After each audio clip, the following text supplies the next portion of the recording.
Maraming salamat sa pagsama ngayong gabi. Maraming salamat sa pag-imbita sa akin dito.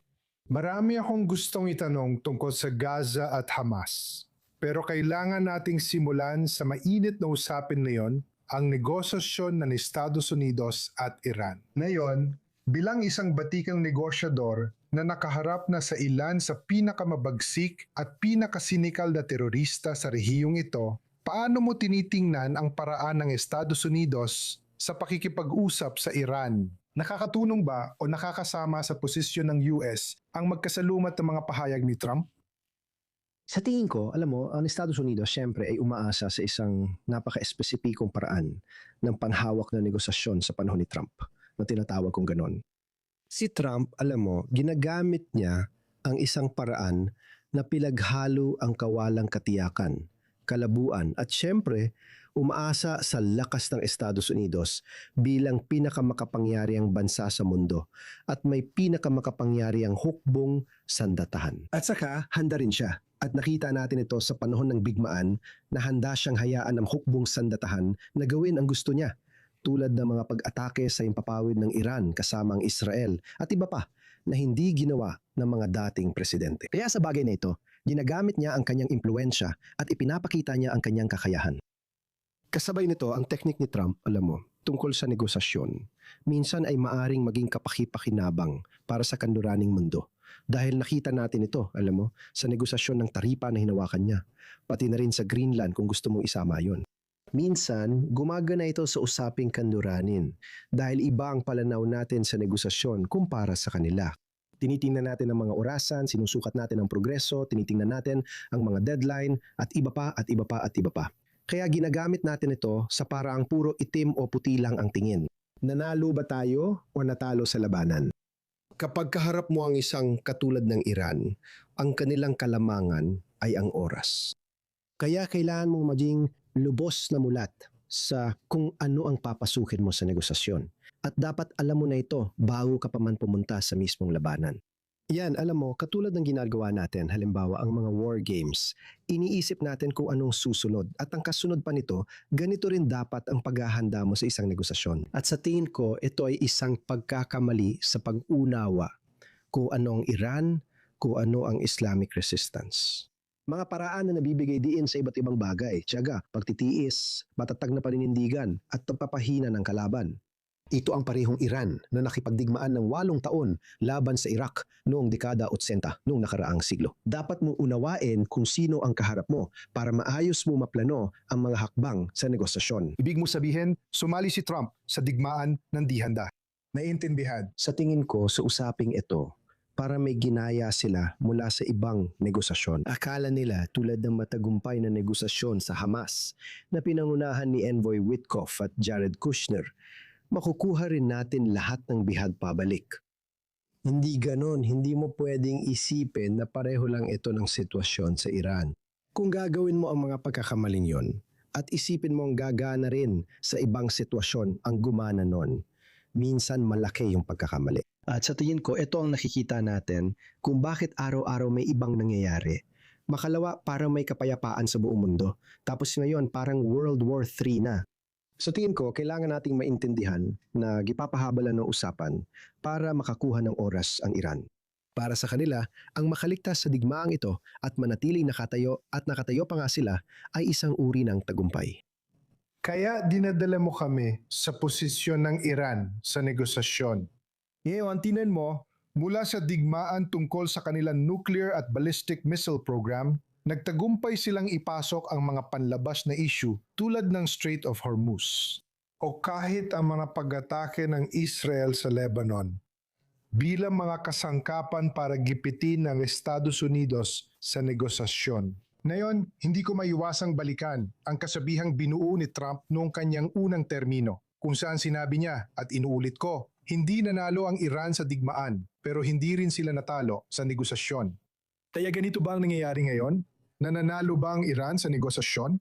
O sa isang banda, nananalo ang Iran sa negosasyon at ipapaliwanag ko ito. Gumagawa rin ang Iran ng ilang bagay ng matalino.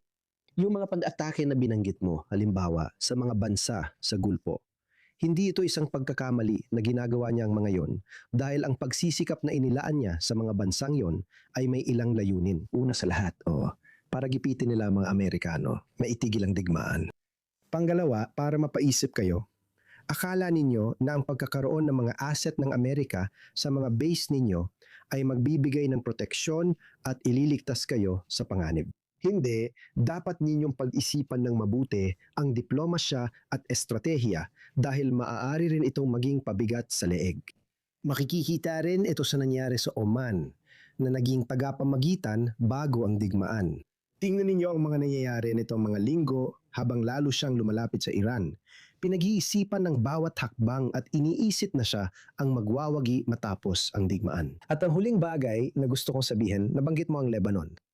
Ito ay parang, alam mo na, isang tensyonadong sitwasyon. Bago na naman, parang gusto nilang pagsamahin lahat ng proxy at ipakita na kapag inatake mo ang Beirut, makakatanggap ka ng mga misil mula sa Iran. Hindi ito ganito dati at isa itong malaking paglala. Kaya ang pag-abot ng Memorandum of Understanding para tapusin ang digmaan dahil yan ang nasa mesa na yon. Mas mabuti ba yon para sa Iran o ang manatili sa kasalukuyang antas ng tensyon?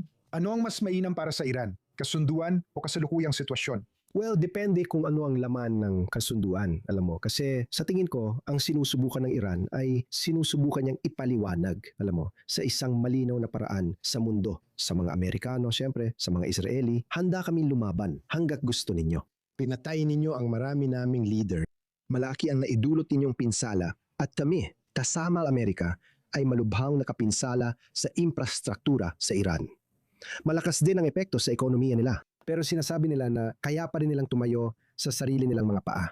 At ito ang sinasabi ko, alam mo, landas ng Islamikong paglaban, mga pagpapahalaga ng Islamikong paglaban. Kung hindi mo alam ang pangunahing pagpapahalaga, nagkakamali ka sa negosasyon.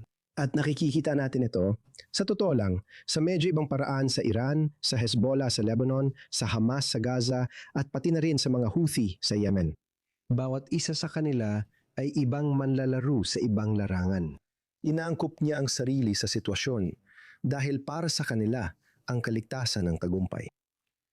Tingnan mo, sinabi ng Iran na poprotektahan nito ang lahat ng mga proxy, poprotektahan nito o aatakehin nito ang Israel kung umatake ito sa Beirut. Tapos, pinalawak pa nila ito sa buong Lebanon. Pagkatapos, isinama nila ang Gaza. Ngayon, balik na tayo sa Beirut. Kaya sa tingin ko, nahihirapan ng mga Iranian makahanap ng tamang mensahe para iligtas ang bumabagsak nilang proxy network. Kung pag-uusapan kung anong dapat gawin ngayon ni Pangulong Trump at ng Estados Unidos sa kabuuan habang nagpapalipas ng oras ang Iran na tila pabor sa kanila, anong dapat gawin ng US? Sa tingin ko, dalawang bagay. Una, kailangan mong sirain ang bagong deterrence equation na ginagawa ng mga Iranian tulad ng sinabi mo sa Lebanon. Kapag sinabi nilang atikin kanila, pag inatake mo ang Beirut, ipaliwanag mo sa pamamagitan ng pambubomba. Pasensya na, pero minsan ito lang ang solusyon. Hindi ka dapat matakot sa ganitong banta at dapat mong ipakita na hindi ito gagana. Hindi ito kasama sa usapan. Hindi ako handang tanggapin ito. Pasensya na. Pangalawa, mas malaking problema dapat mong maintindihan na oras ang asset at leverage nila. Kaya dapat makipagsabayan ka gamit din yon. Gusto mo ng oras? Pananatiliin ko ang blockade sa Strait ng Hormuz. Pananatiliin ko ang isolation. Patuloy kitang sasaktan sa ekonomiya at infrastruktura. Kaya hindi pabor sa iyo ang oras. Ito lang ang dapat mong gawin. Makipagsabayan. Gamit ang baraha na tinitingnan ng kabilang panig bilang asset at ipakita sa kanila na kaya mo itong saktan. Tingnan mo, naipatawla ng Iran ang bagong equation sa Israel dahil kung umatake ang Hezbollah bukas, sa isang linggo o buwan, hilagang Israel. Napasubo ang Israel at mapipilitan silang gumanti ng atake sa Beirut. Aatakehin ng Iran ang Israel at gaganti naman ng Israel laban sa Iran.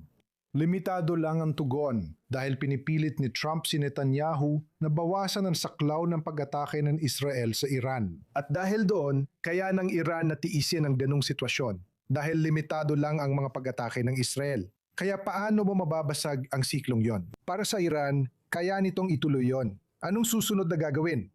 Kahit kailan, maaaring utusan ng Iran ang Hezbollah na atakihin ang Israel at wasakin ang dinamikang iyon Ngunit magdadagdag ito ng pressure kay Trump sa negosasyon. Oo, gaya ng sabi mo, malaking problema talaga ito. Hindi ko sinasabing hindi. Ang sinasabi ko ay tungkol ito sa pagkumbinsi kay Pangulong Trump na maintindihan na kung susunod ka sa gusto nilang ipatupad sa iyo, gaya ng sinabi natin, mga ekwasyon at bagong ekwasyon, talo ka pa rin sa huli.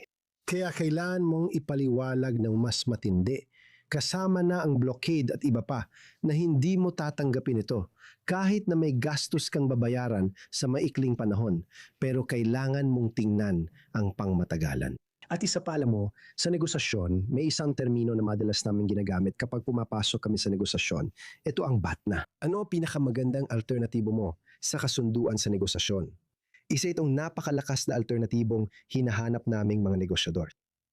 Ngayon, mas gusto na mga Iranian ang alternatibo kaysa pumayag sa kasunduan. Ipaliwanag mo sa kanila gamit ang isang komprehensibong paraan para patuloy silang pinsalain kasama ang infrastruktura. Hanggang ngayon, masyado pang limitado ang pinsalang na idudulot mo sa kanila. Kasama ang blockade, ang isolation, at ang mga ekonomikong parusa, lahat-lahat na. Bilang isang pakete na sinasabi mong handa kang panatilihin hanggat kinakailangan kahit na may kaunting pressure. At gaya na nabanggit ko, mulat ako sa pressure na nararanasan ni Pangulong Trump sa Amerika. Lalo na ngayong may eleksyon sa Nobyembre at ika-250 kaarawan ng Amerika. Ang kasalukuyang implasyon. Inflasyon na yun, alam ko. Maraming dahilan ng pressure. Pero kung gusto mong manalo sa pangmatagalan, dapat handa kang magsakripisyo sa maikling panahon.